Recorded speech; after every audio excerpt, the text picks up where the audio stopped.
우리의 모든 문제들이 한 가지로 귀결되는 게 있어요. 한반도 문제가 뭘까요? 조금 변했는데 예전에는 분단 문제였어요. 허리가 잘라진 사람으로서는 도저히 생존할 수 없는 이게 한반도 문제거든요. 요즘에는 하나 더 생겼어요. 핵 문제예요.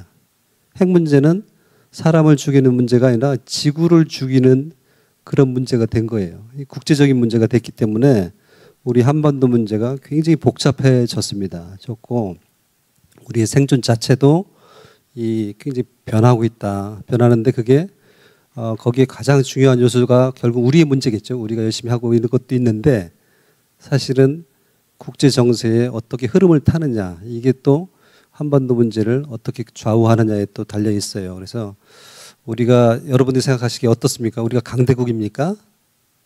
아마 강대국이냐 할 때 동의하시는 분은 거의 없을 겁니다. 그럼 약소국입니까? 반대로? 그것 동의하시지 않을 거예요. 근데 상대적이에요. 우리가 중국이나 러시아나 미국하고 상대할 때 우리가 약소국입니까? 강대국입니까? 하면 저는 약소국이라고 얘기를 할 수밖에 없어요. 일본하고 할 때도 우리가 일본을 굉장히 무시하지만 일본하고 우리가 어떠냐? 우리가 일본보다는 상대적으로 약하죠. 그래서 이런 약한 나라에서 어떻게 우리의 목표를 달성을 하고 나아가느냐 이런 얘기를 이번 시간에 제가 좀 드릴까 합니다. 지금 보이시죠? 어항을 보면 어떤 생각이 드세요? 아마 이런 생각들이죠. 되게 답답하겠다. 저 물고기는 저 속에서만 뱅글뱅글 돌면은 얼마나 답답할까. 그런 생각을 할 수 있어요. 근데 우리의 삶도 물고기하고 크게 다르지 않다고 저는 봅니다. 왜냐하면 저 물고기는 저 어항이 전 세계이기 때문에 별로 답답하지 않을 거예요. 우리도 지금 그렇게 답답하지 않잖아요. 어디든지 갈 수 있고 왔다 갔다 할 수 있고. 그런데 만약에 내일부터 서울을 벗어나서 경기도 이남 지역이나 이동 지역에 갈 수가 없게 됐다. 이러면 어떨까요? 느낌에? 답답하지 않겠어요? 1년에 몇 번 경기도 이남을 내려가거나 강원도 쪽을 몇 번 안 갈지도 몰라요. 그런데도 못 간다. 이러면 굉장히 아마 심적으로 답답할 거예요. 서울에 갇혀 있다는 생각이. 우리나라 인구가 5,170만 정도 좀 넘거든요. 답답함을 갖고 있는 사람들이 한 238만 정도 됩니다. 그거는 DNA가 그렇다는 거예요. 그분들은 1945년도 이전에 태어나신 분들이에요. 그분들은 태어났을 때 한 번도 별로 북쪽에 가보지도 않았을 텐데도 불구하고 북을 자유롭게 왕래를 하고 만주도 가고 여기도 가고 저기도 가고 했던 DNA가 있는 분들이에요. 근데 저만 해도 벌써 이 남쪽에서만 살았거든요. 전혀 답답하지가 않아요. 굳이 말한다면은 통일이 될 필요가 없다라고 생각하는 거죠. 그죠? 통일이 안 돼도 답답할 게 하나도 없잖아요. 근데 왜 굳이 우리가 오늘 이 귀한 시간에 와서 통일 문제를 이야기해야 되느냐 이런 말씀을 제가 드리면서 우리가 답답해하는 사람들이 많지는 않지만 우리의 구조, 생활 구조가 저 답답하게 되어 있다. 이런 걸 어떻게 하면 깨고 벗어나느냐 이런 말씀을 좀 드리는데 데미안이라는 옛날에 읽었던 아마 읽어보신 분들이 다 아실 텐데 새가 알에서 깨기 위해서는 투쟁을 한다. 알은 새의 세계다. 알이 깨져야지만 내가 태어난다라는 거잖아요. 그러면 저 어항을 벗어나서 우리가 세계로 나가기 위해서는 우리의 이 한반도 문제를 결정하고 있는 이 분단 구조를 깨지 않으면 안 되겠다. 이런 얘기를 먼저 말씀을 드리면서 조금 얘기를 끌어갈까 합니다. 질문들을 아마 해외를 나가시거나 아니면 여기 한국에 있는 외국인들 만날 때 이런저런 질문들을 받을 수 있을 거예요. 근데 그 중에 하나가 이겁니다. 2017년도 4월 달에 트럼프하고 시진핑이 만나서 대화를 나눴어요. 그 중에 하나가 한국은 중국의 일부다라고 시진핑이가 얘기했어요. 우리가 거기에 어떻게 대응해야 될까요? 그러고 나니까 트럼프가 한국에 왔어요. 그해 11월 달에 와서 의회에서 연설도 했어요. 그러면서 우리 대통령한테 한국은 꼭 통일해야 합니까? 라는 질문을 했어요. 여러분들 같으면은 어떻게 답변을 하시겠습니까? 우크라이나는 진정한 국가가 아니다라고 2008년도에 이미 푸틴이 얘기했어요. 그러고 나서 22년도에 전쟁을 일으켰어요. 그리고 모택동 같은 경우는 49년도에 티베트는 중국의 영토다 하고 티베트를 점령해버렸어요. 그래서 토인비가 얘기했다시피 그 나라를 말살하기 위해서는 역사를 지워라 라는 얘기까지 있어요. 그래서 이런 질문들을 받을 때 이건 결국 우리의 생존 구조인 통일 문제를 이야기하고 있는데 어떻게 답을 하실 것인지 아마 모든 분들이 해외 나가서 내가 한국 사람이라 그러면 조금 지나면 이런 질문들을 받을 수 있어요. 그래서 거기에 우리가 꼭 답을 하기 위해서라기보다도 우리가 우리의 문제를 한번 생각해 봐야 된다. 이런 말씀을 드립니다. 국제정세 얘기를 좀 드리고 한반도 주변에 소위 강대국이라는 사람들이 어떻게 우리를 바라보고 있는지, 북한은 또 어떻게 지금 변하고 있는지, 여태까지 우리는 뭐 했는지, 앞으로 우리는 어디로 가야 되는지를 좀 말씀을 간단하게 드리겠습니다. 국제정세가 지금 변화하고 있어요. 일단 먼저 트럼프가 벌써 2기 행정부가 이제 한 달 있으면 들어오죠. 그런 식으로 변화하고 있어요. 지금 우리는 동아시아에 살고 있잖아요. 동북아시아에. 그죠? 동북아시아가 예전에 어떤 질서 속에서 살았느냐. 중국 질서 속에서 살았어요. 사실은. 중국에 우리가 오랫동안 투쟁을 했지만 결국 조선시대부터는 편입이 돼서 중국 질서에 살았거든요. 그럼 중국 질서라는 게 뭐냐. 이거 한번 생각해 볼 필요가 있습니다. 중국 질서는 한마디로 수직적인 질서입니다. 그래서 나는 황제고 너희들은 제후, 너희들은 나의 신하야 라는 이런 구조예요. 그리고 신하들끼리 싸우면은 이의제의라고 해서 서로 자기들끼리 싸움을 붙여놓고 황제는 이득을 보는 이런 구조. 이게 수직적 질서입니다. 근데 이 수직적 질서는 어떻게 보면은 자립자족, 그 질서 속에서는 다 모든 것이 자립이 되는 그런 구조였거든요. 근데 이게 이제 변화하게 됩니다. 변화하게 되는데 요 중국 질서에서 빠져나가 있던 나라가 유일한 게 일본입니다. 우리가 역사 속에서 많이 배워서 아시겠지만 감미까제라고 해서 고려와 몽골 연합군이 일본을 쳐들어갔을 때 태풍 때문에 점령을 못했잖아요. 2차례나. 그래서 이제 감미까제가 일본을 지키는 수호신처럼 이제 얘기가 되는 건데 어쨌든 일본만은 중국 질서에 속하지 않았었어요. 그러던 것이 이게 이제 그 큰 변화를 19세기에 맞이하게 됩니다. 그래서 19세기에 산업혁명이 있고 영국 등 이 위에 있는 파란색들이 그 제국주의거든요. 파란색이 제국주의고 빨간 선들이 제국주의 피해를 본 식민 세계예요. 그런데 이 서양은 식민 세계를 구축할 때 어떤 순서가 있어요. 뭐냐? 종교부터 들어갑니다. 천주교부터 들어갔죠. 그 다음에는 총이 들어가요. 총으로서 위협을 하고 마지막에는 계약을 합니다. 계약서에 있어서 꼼짝달싹 못하게 해서 식민 통치를 완성을 합니다. 이런 구조였는데 중국도 이제 거기서 피해 나가질 못했어요. 그래서 저 옆에 그 그림을 보시면은 중국이 맨 아래쪽은 프랑스, 그 위에는 영국, 그 위에 파란색은 독일, 그 위에는 러시아, 일본 이렇게 해서 다 거의 식민 상태로 갔는데 그 전의 유럽 세계의 질서는 뭐냐? 1648년도에 베스트팔렌 조약이라고 있었는데 그거는 모든 나라는 평등하다. 모든 나라의 주권은 똑같다. 어느 나라가 더 우세하거나 열세하지 않는다. 이게 이제 이 유럽의 질서였어요. 질서였는데 그것을 중국한테도 적용시켜서 나온 결과가 아편전쟁이에요. 아편전쟁은 1842년도에 끝이 났는데 이게 중국한테 트라우마로 남았어요. 중국은 세상의 가장 최고의 나라, 황제의 나라 이렇게 썼는데 영국하고 유럽연합한테 얻어맞고 나서 그것이 깨지고 아편전쟁으로 여러 가지 굴욕적인 일들을 당했어요. 질서가 붕괴됐어요. 이게 트라우마로 남은 거예요. 이제는 중국이 완전히 옛날 중국이 아니다. 이렇게 이제 한 100년을 살게 됩니다. 살게 되는데 이 과정에서 일본은 잽싸게 근대화에 성공을 해요. 그래서 탈아 입구, 아시아를 벗어나서 유럽으로 들어간다. 그러니까 자기들은 일본 사람들은 옛날부터 아시아 사람이라고 생각하지 않아요. 인종도 다르고 또 그다음에 뭐 혈액형도 뭐 유럽 쪽에 가깝고 해서 얼마나 많은 연구들을 했는지 그런 식으로 자기들은 유럽 사람이다라고 하는데 어떻게 그러면 일본이 빠르게 근대화로 갈 수 있었느냐. 첫 번째는 책을 많이 읽는다라는 게 아주 습관적으로 출판업이 발전했다. 수백 년 동안 에도 시대 이후에. 두 번째는 한국으로부터 끌고 간 도공들을 통해서 도자기를 팔고 하는 여러 가지 부를 갖다가 축적하는 그 결과가 근대화에 재빠르게 성공할 수 있었다. 세 번째는 물론 지도자들이 똘똘했기 때문에 그런 것도 있죠. 어쨌든 이런 식의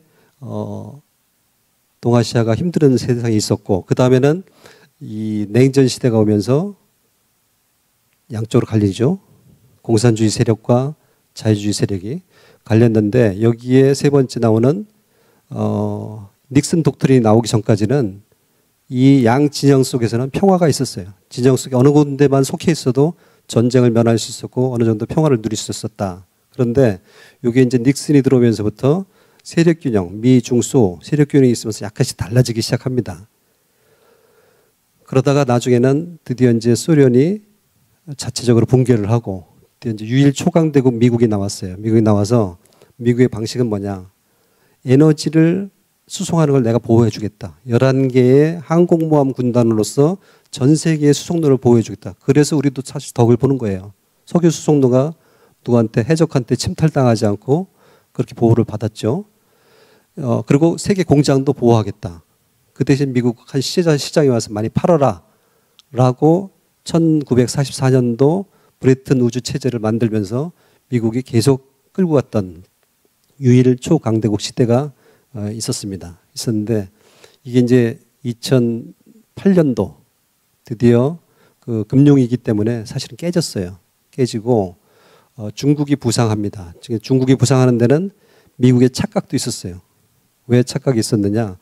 소련을 억제하기 위해서는 중국하고 미국이 손을 잡아야 되겠다. 이래서 닉슨이 이제 키신저를 보내서 중국과의 화해 분위기를 형성했거든요. 소련을 붕괴시키기 위해서 애를 쓰고요. 그랬는데 그러면서 중국을 도와주면은 다원화된 사회, 민주화된 사회가 될 것이다 라는 게 미국의 생각이었어요. 그게 여지없이 수포로 돌아가고 중국은 또 생각이 다른 거예요. 달라서 도광양혈하고 등소평이가 딱 정해놓은 게 있어요. 1949년도에 중국 공산당이 정권을 잡으면서 향후 100년 동안은 어둠 속에 숨어서 빛이 나가지 말고 어둠 속에 숨어서 힘을 길러라 라는 게 도광양회인데 그리고 100년 후에는 중국의 꿈을 이룬다. 그게 중국몽이에요. 2049년도 얼마 안 남았죠? 2049년도에 중국몽을 완성하자라는 게 이제 등소평 때부터 내려온 얘기인데 이게 시진핑이가 들어오면서 2012년도부터 중국 굴기로 바뀌었어요. 그리고 중국몽까지 선언을 해. 여러분들이 여기서 하실 거는 중국몽이 뭐냐?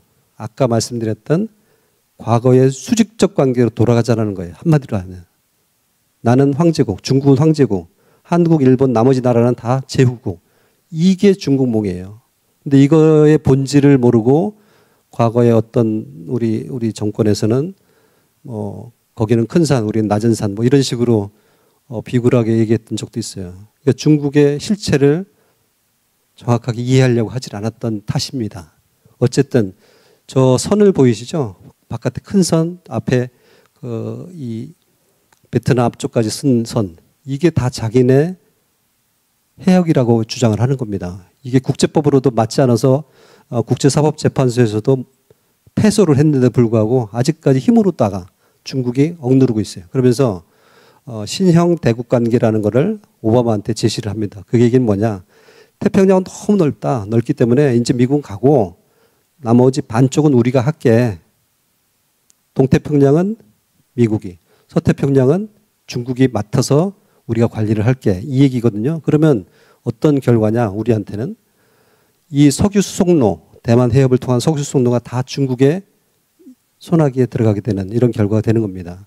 어쨌든 이렇게 중국이 부상을 했어요.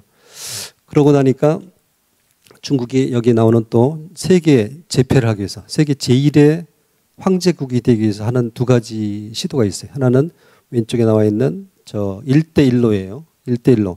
많은 공급, 저가의 상품들을 많이 공급하면서 특히 또 철강이나 건설 자재까지 다 공급을 하면서 세계를 제패하려고 하는 1대1로가 하나 있고 또 하나는 이 인프라 투자은행이라고 있어요. 그거는 금융 부문에서 연습을 하는 거예요.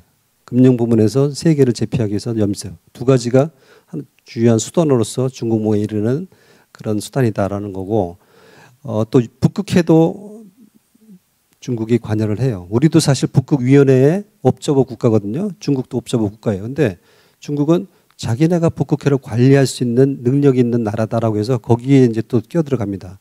그건 다 이권이 있기 때문이죠. 왜냐하면 이 세계를 돌아서 함부르크까지 물건을 보낼 때 한 달 걸린다면 북극 항로를 이용해서는 절반밖에 안 걸리거든요. 그래서 저거를 반드시 북극을 차지하는 사람이 또 그 나라가 강대국이 될 수밖에 없는 조건이다. 이래서 지금 전쟁을 불사고서라도 자기들이 북극을 차지해야 되겠다라는 게 중국의 생각입니다. 오택동이가 그 전에 그런 얘기 한 적이 있어요. 키신저한테 자기네 나라는 소련이 핵 공격을 해서 3억 명이 사망한다 하더라도 우리는 숨어서 다시 힘을 길러서 또 나가서 싸운다. 이런 정도의 저력이 있는 나라니까 우리를 무시하지 말아라. 라고 이야기한 적이 있어요. 그것처럼 중국이 세계를 향해서 자기들의 꿈을 이루기 위해서 지금 한참 나아가고 있는 중이다. 라고 보시면 되고 미국도 깨달았어요. 2009년도에 중국이 군사 정찰 위성을 쏘아 올렸거든요. 그 얘기는 뭐냐면 우주전쟁을 치를 수 있는 능력을 가졌다라고 보는 거예요. 그러니까 미국이 정신 차렸어요. 이제는 예전처럼 도와만 줘서는 저 나라가 자유민주주의 국가가 절대 될 수가 없겠구나. 이제는 압박이다 해서 봉쇄 쪽으로 방향을 틀기 시작했어요. 그것이 처음 나왔던 아시아 회귀 전략, 오바마 때 나왔던 얘기고요. 지금은 이제 인도 태평양 전략으로 바꿨잖아요. 그렇게 됐고 자기들만의 힘으로는 부족하니까 일본의 힘을 빌려서 같이 협동을 하자라는 게 지금의 미국의 이제 아시아 전략으로 바뀌었습니다. 어쨌든 여기에 대만 해협을 통해서 들어가는 원유 수송량은 저렇게 많습니다. 많은데 저게 중국의 손에 들어갔다 그러면 이제 우리도 불안한 그런 경제의 상황에 이르게 되는 거죠. 그런데도 불구하고 미국은 사실 아까 헷갈려요. 지금도 트럼프가 들어와서 미국 중심주의를 외치고 있지만 그 전에 인도 태평양 전략도 같이 혼재해 있는 이런 상황이기 때문에 굉장히 어수선한 상황이고 왜 그렇게 되느냐는 미국이 지금 제1의 석유 수출국이에요. 사우디아라비아가 아닙니다. 저기 2014년도에 세일 혁명이라는 게 있어요. 그러니까 이 안반층 사이에 섞여 있는 세일 가스하고 세일 석유를 뽑아내는 그 기술을 미국이 개발하고 난 다음부터는 최고의 원유 생산국이 됐어요. 우리도 미국 석유를 세 번째인가 많이 사요. 우리나라도. 그런 정도의 수준이 되니까 미국이 이제 중동에 대한 가치를 그렇게 예전처럼 느끼지 못해. 이제 중동 없어도 살아. 그리고 중국의 제조업 이것도 없어도 살아. 우리끼리 살아도 돼. 이제 이런 식의 생각을 하게 되니까 트럼프의 미국 중심주의가 더 힘을 얻게 되는 그런 상황이 된 겁니다. 이렇게 이제 미중 간에 서로 패권 경쟁이 심해졌는데 여기에 이제 일본이 또 미국의 편을 들어서 지금 이제 같이 중국을 협공하게 되는 이런 상황이 됐는데 일본은 예년부터 강자 동맹의 나라예요. 그래서 처음에는 영국하고 동맹을 맺었고 그다음에 또 독일하고도 맺었고 2차 세계대전 때는 그러다 또 미국하고 맺었잖아요. 나중에 중국하고 맺을지도 몰라요. 그럼 우리는 어떻게 되죠? 우리는 잘못하면은 낙동강 오리알처럼 될 가능성도 상당히 있는 거죠. 그래서 어쨌든 지금 세계는 흔들리고 있다. 각자 어떻게 외교 상황과 외교 전략을 펴야지만 자기들의 생존을 가져갈 것이냐 이런 문제에 봉착해 있습니다. 러시아도 만만찮아요. 러시아는 전통적으로 지리적으로 보시면 아시겠지만 바다로 나가는 길이 세 길이에요. 하나는 발틱해, 하나는 흑해, 하나는 동해 이쪽이거든요. 발틱해에 중국하고 연합 함대와 훈련을 해요. 흑해 쪽은 이번에 전쟁이 난 거죠.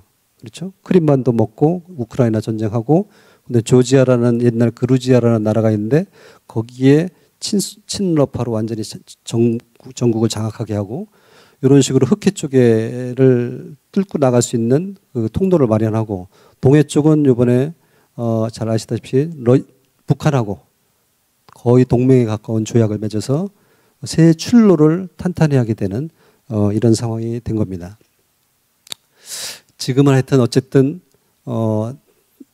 미국 제패의 그런 탈냉전기에서 벗어나서 이제는 자유주의 세력과 권위주의 세력이 같이 대립하게 되는데 이게 만만치가 않아요. 이 자유주의 세력권도 나토가 확장되고 있고 여러 가지 오커스나 이런 것들도 이제 확대되고 있는데 거기에 만만치 않게 권위주의 세력들도 브릭스라든지 상하이 협력기구라든지 이런 것들이 점점 확대해가면서 글로벌 사우스라고 아마 들어보셨을 거예요. 그 혜택받지 못한 저개발 국가들의 모임을 누가 더 공략하느냐 효과적으로. 근데 자유주의 세력보다는 권위주의 세력권 사람들이 훨씬 더 글로벌 사우스에 더 많이 접근해 있는 상황입니다. 그래서 우리도 쉽지 않다 이런 상황입니다. 한반도 통일 관련해서는 어떻게 생각할까 주변국들이. 먼저 약소국에 우리는 아까 제가 좀 심하게 얘기해서 약소국인데 약소국이 뭐냐. 우리 운명을 우리가 결정하지 못해요. 남이 결정해. 이미 임진왜란 때 그랬어요. 임진왜란 때 명나라와 일본이 대동강선을 놓고 분할하는 얘기를 했어요. 고니시하고 심의경이. 거기에 또 함경도 평안도 할지선 이걸 또 주장한 거는 동쪽으로 갔던 가토 기요마사예요. 이런 식으로 임진왜란 때부터 조선을 가르는 이런 얘기들을 했었고 청일전쟁 때는 영국이 먼저 남북 분할론을 제기했어요. 왜 그랬을까? 영국은 러시아를 견제하기 위해서는 청나라와 일본이 손잡는 걸 원했기 때문에 남북 나눠 가지면서 러시아를 서로 상대하자. 이런 주의였기 때문에 영국이 이걸 또 껴들어서 분할론을 얘기해.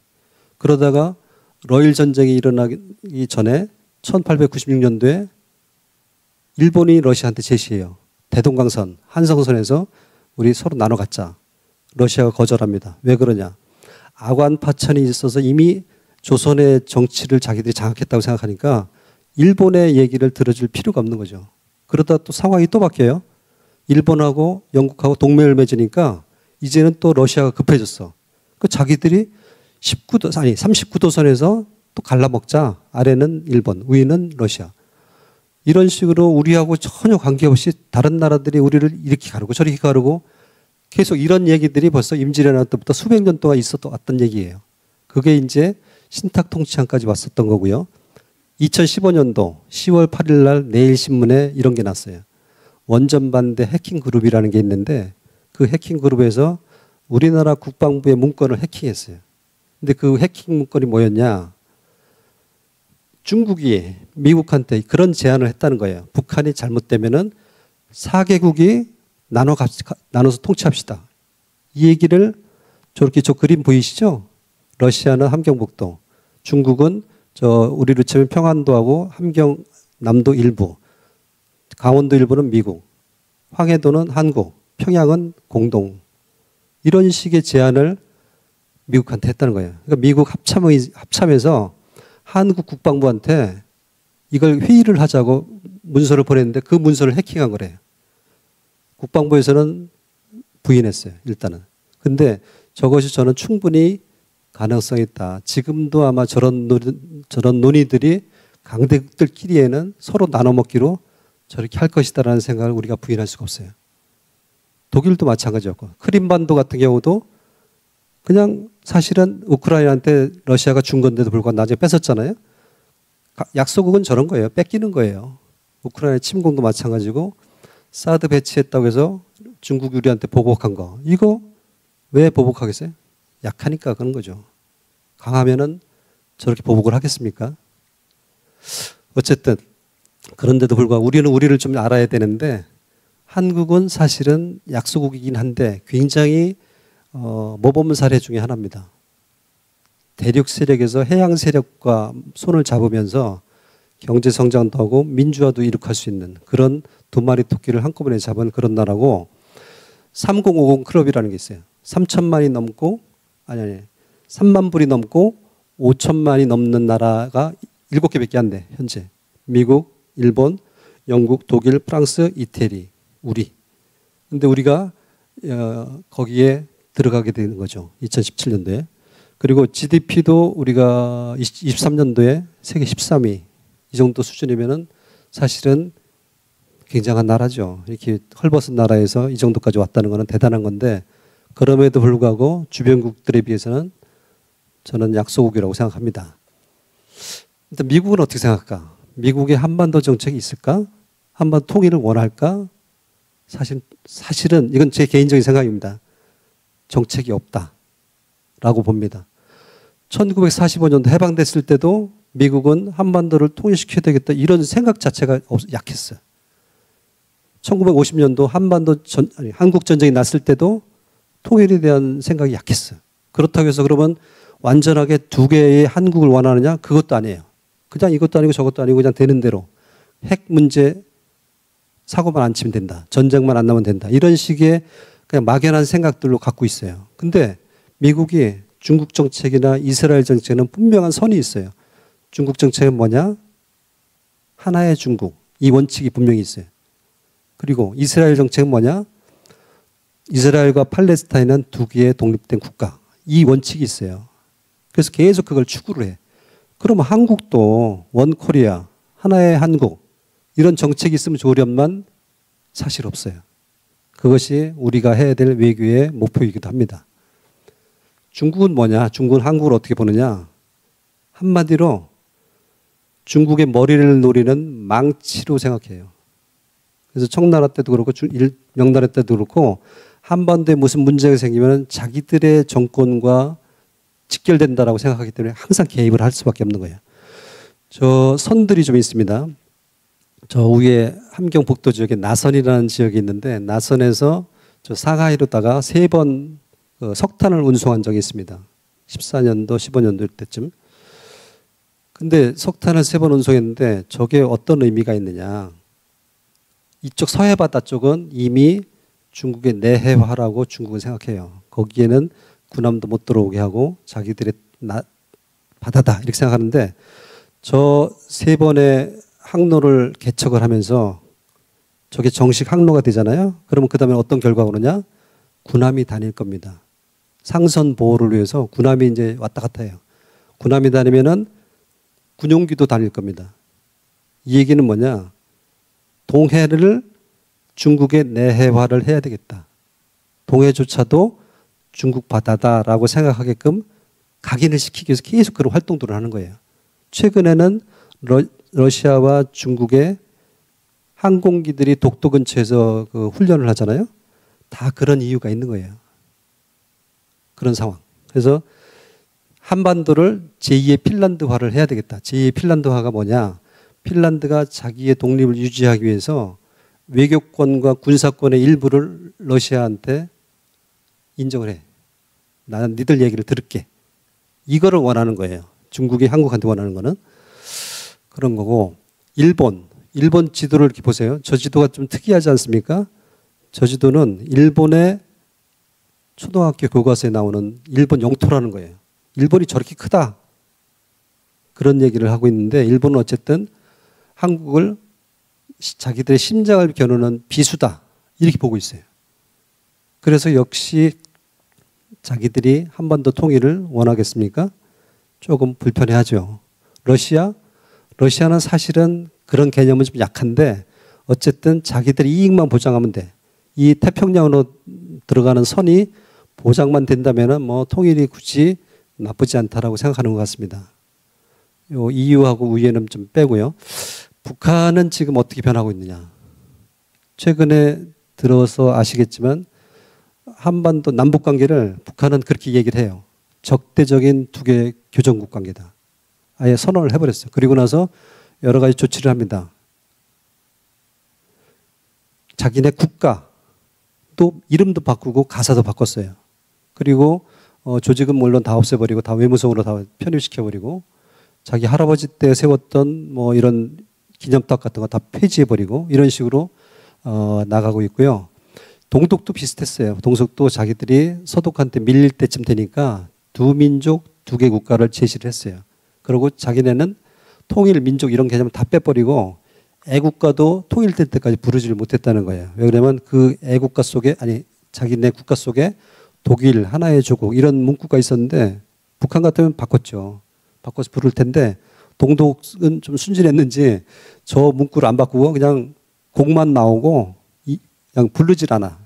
화면을 보더라도 그냥 부르지 않고 그냥 멍하니 서 있더라고요. 그런 식으로 끝까지 살았어요. 어쨌든 동독의 여론조사가 있어요. 10년 후에 그거 선언한 10년 후에 62.7%가 독일도 단일민족 국가가 아니다라고 저런 조사 결과가 나왔다는 거예요. 그만큼 영향이 나쁘게 있을 거다라는 거는 우리도 시간이 지나가면서 느낄 수 있을 겁니다. 또 한 가지는 무력 통일론을 아주 드러내놓고 이제는 선언해버렸어요. 핵을 포함해서 모든 걸 다 동원해서 남조선 영토를 평정하겠다. 그리고 나서 핵은 주먹이잖아요.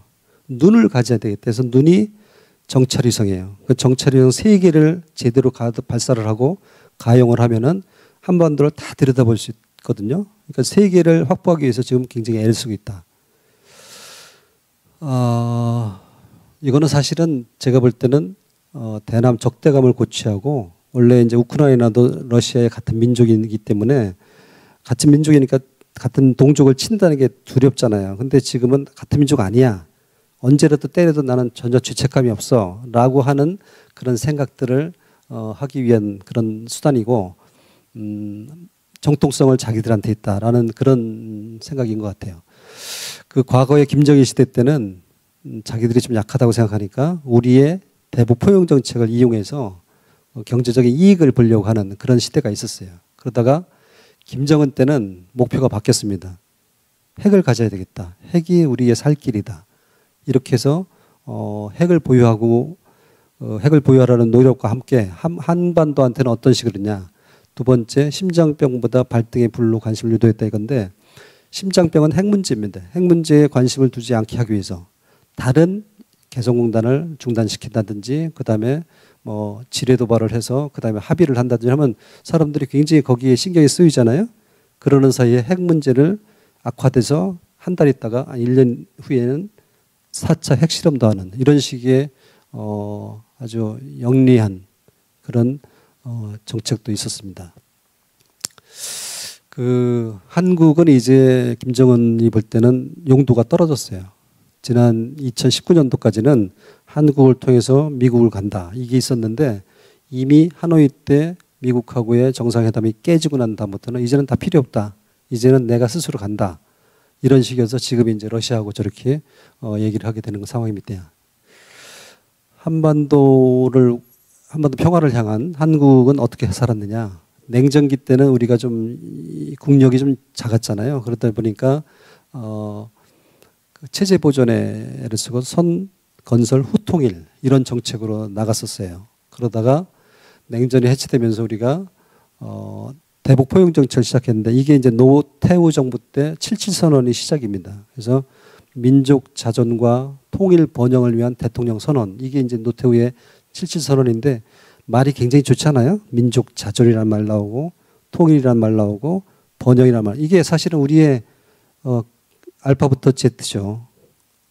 근데 그걸 이제 시작을 했어요. 시작했고, 그게 이어져서 탈냉전기 때는 남북 정상회담도 2차례, 그리고 문재인 정부 때 3차례, 이렇게 5번이 있었습니다. 그리고, 개성공단, 금강산 관광, 이런 여러 가지 교류 활동들을 했었는데, 결론은 핵 때문에 다 필요 없다. 한계가 있다. 이게 이제 우리의 지난 과거의 경험입니다. 지금 그럼 북핵 시대에는 어떻게 해야 되느냐 이제 이런 얘기가 나오는데 지금 북한은 대남 강압 정책으로 나오는 거예요.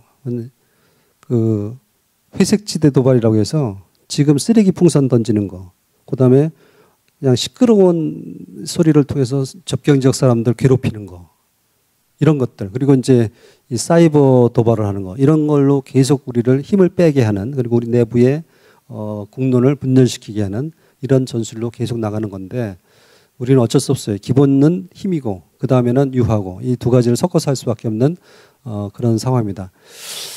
그 남북관계를 어떻게 규정할 거냐. 예전에는 잘 사는 형이 못 사는 동생을 도와주는 관계라고 보시면 돼요. 근데 지금은 핵을 가졌기 때문에 저는 아테네와 스파르타 관계라고 봅니다. 경제력이 부유한 아테네 그리고 군사력이 강한 스파르타 관계로 이제는 새로운 체제 경쟁 시대가 됐다. 우리가 뭐 항상 북한한테 뭐 60배의 경제력을 갖고 있다. 이거 다 이제 의미가 없어졌어요. 핵 때문에. 이제는 더 분발해서 체제 경쟁에서 이겨야 되는 그런 상황으로 우리가 내몰리게 된 겁니다. 남북대화 가능성이 있을까? 사실은 거의 없으리라고 생각합니다. 김정은이가 저렇게 교전국 관계라고 선언을 했기 때문에 남쪽에 어떤 정부가 오든지 간에 자기가 필요할 때 한번 혹시 써먹을지 몰라도 먼저는 절대 안 할 가능성이 높다. 이런 얘기고 우리는 어떻게 해야 될까? 국가 목표가 있습니까? 여러분들은 사실 사시면서 다 목표가 있잖아요. 집도 마련하고 애들도 잘 키우고 뭐 안정적인 생활, 평화로운 생활 이런 것들이 다 목표일 텐데 우리 국가가 목표를 갖고 있다? 한번 들어보신 적 있나요? 아까 제가 말씀드렸지만 중국은 중국몽이 있어요. 2049년도까지는 중국몽을 완성하겠다. 세계 최고의 나라가 되겠다. 과거의 황제국으로 돌아가겠다. 이게 중국 목표예요. 일본도 있어요. 일본은 뭐냐? 야찌라는 그 국가정보국 국장이 그 아베의 책사예요. 한번 얘기한 적이 있어요. 뭐냐? 세계사는 메이저 국가들의 게임이다.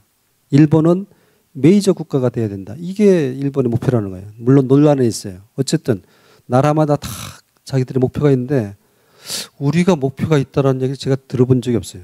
사실은 1990년대 이후에 우리는 목표를 상실했어. 어떻게 보면 민주화 시대 이후에 목표가 없어졌어요. 지금도 윤석열 정부 때 나온 외교 목표는 하나 있어요. 글로벌 중추국가. 저는 이게 무슨 소리인지 잘 모르겠어요. 그거를 목표라고 생각하기는 좀 힘들어요. 어쨌든 이런 목표가 있어야 되는데 목표 중에 가장 중요한 건 저는 통일이라고 봅니다. 그러면 아니 왜 저 사람은 이렇게 통일 얘기하지? 아까 뭐 어항도 하나 그려놓고 어쩌고저쩌고 하더니 왜 통일을 얘기할까? 이건데 저는 그렇게 이야기하고 싶습니다. 그냥 이대로 사는 게 우리가 편안하다면 이대로 살아도 돼요. 이거 우리의 선택이에요. 근데 저는 이대로 사는 게 너무 불편해요. 이게 굉장히 편안한 것 같이 보이지만 굉장히 불안한 진흙 속을 갔다가 왔다 갔다 하는 거라 발이 언제 빠질지도 모르고 뭘 밟을지도 모르고 이런 위험한 상황이 이런 상황이거든요. 이걸 느끼느냐 못 느끼느냐 이 차이입니다. 통일이 돼야 될 필요성. 첫째, 약속을 벗어나는 거예요. 우리가 하나로 합쳐져 있으면은 아마 미국, 중국, 일본이 우리를 쳐다볼 거예요. 쟤들이 어디로 가려고 할까? 우리랑 친해지려고 할까? 저쪽으로 뭐 이런 생각부터 시작해서 우리를 흘끔흘끔 눈치를 보는 이게 통일된 나라예요. 두 번째, 실질적인 얘기로는 4가지 갈등 요소가 많이 사라질 거다. 첫 번째, 우리 사회를 둘러싸고 있는 갈등, 지금도 갈등이 천지잖아요. 첫 번째, 이념적 갈등이 사라질 거예요. 우리의 갈등의 가장 기초에 있는 거는 북하고 친해 안 친해, 중국하고 친해 안 친해, 미국하고 더 친해 누구나 친해, 일본하고 어째 이런 이념적 갈등이 통일로서 상당히 사라질 것이다. 두 번째, 지역적 갈등이에요. 우리를 둘러싸고 있는. 아무도 얘기 안 해. 지역적 갈등에 대해서 지금 뭐 없는 것처럼 다 이렇게 살고 있지만 사실은 제가 볼 때는 이념 갈등과 지역 갈등이 뿌리에 있어요. 선거에서도 노다지 나타나는 게 그 결과고 창피하지 않습니까? 영남 지역에서는 어떤 당, 호남 지역 어떤 당 이게 막 거의 휩쓸다시피 하는 거. 물론 미국도 그렇고 다른 나라도 사실 그래요. 그렇지만 우리가 이런 폐해가 있다는 건 극복을 해야 되는데 극복할 생각도 안 해요. 마치 없는 것처럼 타조가 모래 속에 머리 박아놓고 마치 아무것도 없는 것처럼 이런 식으로 사는 거는 안 된다. 그래서 그런 지역적 갈등도 통일로서 많이 해소가 될 거다. 세 번째, 계층 간 갈등. 네 번째, 세대 간 갈등. 이것도 지금 심각해요, 우리나라가. 근데 이것도 역시 통일로서 많이 해소될 거다. 왜 그러냐? 우리의 역사가 말해주고 있어요. 우리 역사가 1960년대에 갈등이 엄청 폭발하는 그런 상황이었어요. 어떻게 보면 고등학교를 졸업한 고학력자들이 실업 상태에 많이 빠져 있고 이런 상태였는데 그 갈등의 에너지를 군부 쿠데타가 일어날 건 뭘 일어날 건 간에 좌우지간 산업화로다가 그 동력을 쏟아놨기 때문에 그 에너지도 빠지면서 오히려 산업화로 갔거든요. 저는 지금이 산업화의 부정적 에너지, 민주화의 부정적 에너지가 산더미처럼 지금 우리 사회를 지배하고 있는데 이것이 통일의 새로운 과업과 여러 가지 할 일들이 겹쳐져서 그 갈등의 에너지가 글로 쏠린다면은 국가가 부흥한다고 생각합니다. 그래서 통일이 반드시 필요하다 이런 말씀을 드리는 거고 그러면 비전을 어떻게 가요? 물론 목표는 통일이다. 근데 통일된 국가는 어디로 가야 되느냐? 이런 지난 정부 때 이게 있었어요. 우리가 중국과 미국의 중간 정도로 가자. 그리고 남북한끼리는 연합으로 가자. 이게 막연한 그들의 발표를 못해. 논란이 있을까 봐. 근데 그런 식의 비전이 생존할 수 있을까? 국제정치적 위상이 중간지대를 용납하지 않는 세상이 됐어요. 아까도 말씀드렸다시피 자유주의권과 권위주의권이 서로 확대해 가는 이런 상황인데 그 중간에 서서 우리가 생존을 모색하겠다? 이거는 제가 볼 땐 거의 자살행위입니다. 그래서 그런 국제정치적 위상을 어떻게 확보할 것이냐 이게 중요하고 그다음에 중국 의존도도 축소해야 돼요.